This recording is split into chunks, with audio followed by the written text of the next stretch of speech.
جناب صدر، میرے نزدیک یہ قرارداد محض جذباتیت پر منحصر ہے، تلخ حقائق سے چشم پوشی ہے اور اس خوش فہمی کا مظہر ہے، اور میری قوم کو اسی جذباتیت میں جذباتی نعروں نے اس مقام پر پہنچا دیا ہے کہ آج پھر ہماری حکومتیں IMF اور ورلڈ بینک کے سامنے کشکول لیے کھڑی ہیں۔ یہ حقیقت ہے، اور حقیقت سے منہ موڑ کر جذباتی باتیں کرنا میرے مخالفین کا طور طریقہ ہو سکتا ہے، مگر میرا نہیں۔ یہ حقائق روز روشن کی طرح ہر باشعور، سمجھدار اور درد مند دل رکھنے والے پر آیا ہے کہ ملک کی معیشت آج کہاں کھڑی ہے۔ ایک طرف اقلیت کی عیاشیاں ہیں، دوسری طرف عوام کی خودکشیاں ہیں، مائیں اپنے حمل اور باپ اپنے ہاتھوں سے اپنی نسل ضائع کر رہے ہیں۔ جس باپ نے بھوک اور بے روزگاری کے ہاتھوں پاگل ہو کر اپنے ہی بچے دریائے راوی میں پھینک دیے، اس کے لیے گنگا، جمنا اور راوی میں کیا فرق ہوگا؟ لگاؤ، تم آزادی کے نعرے لگاؤ اور ان نعروں سے ہمیں بہلاؤ۔ میں اگر بھوک کی شدت کا گلا کرتا ہوں، تم عقیدوں کے غبارے مجھے لا دیتے ہو، میرے ملبوس کے پرہول شگافوں کے عوض کتنی تقدیس سے فرمانے حیا دیتے ہو۔ محترم صدر، ہم آزاد نہیں ہیں کہ میرے اس ملک میں ہماری کمزور معیشت کی وجہ سے عملی طور پر ہم امریکہ کے غلام ہیں۔ جذباتی باتیں کرنے والوں، کیا ہماری سرزمین پر ڈرون طیاروں کے حملے نہیں ہو رہے؟ صلاحیت رکھنے کے باوجود ہماری جرت نہیں، ہماری بھوک، ہماری غربت، ہماری کمزور معیشت ان طیاروں کو گرانے سے روکے ہوئے ہے۔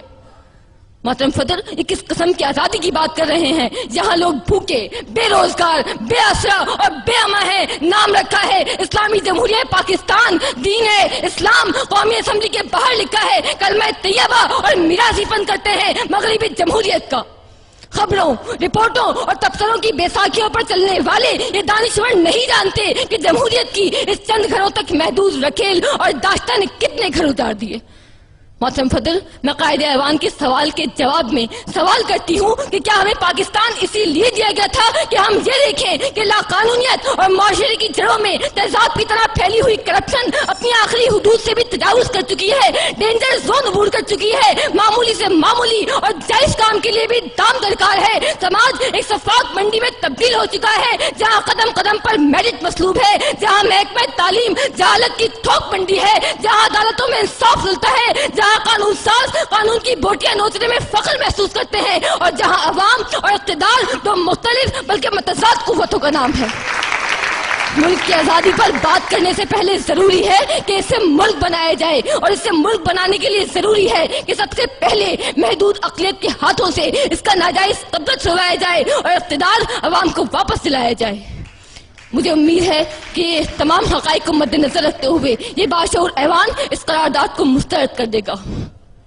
جس دیش کے کوچے کوچے میں، جس دیش کے کوچے کوچے میں افلاس آوارہ پھرتا ہو، جس دیش کے کوچے کوچے میں افلاس آوارہ پھرتا ہو، جو دھرتی بھوک اگلتی ہو، جو دھرتی بھوک اگلتی ہو، جہاں دکھ فرش سے گرتا ہو، جہاں بھوکے ننگے بچے بھی آہوں پر پالے جاتے ہوں، جہاں سچائی کے مجرم بھی زندہ میں ڈالے جاتے ہوں، جہاں مظلوموں کے خون سے محل اپنے دھوئے جاتے ہوں، اس دیش کی مٹی برسوں سے یہ دکھ جگر پہ سہتی ہے اور اپنے دیش کے لوگوں کو جشن آزادی مبارک کہتی ہے، جشن آزادی مبارک کہتی ہے۔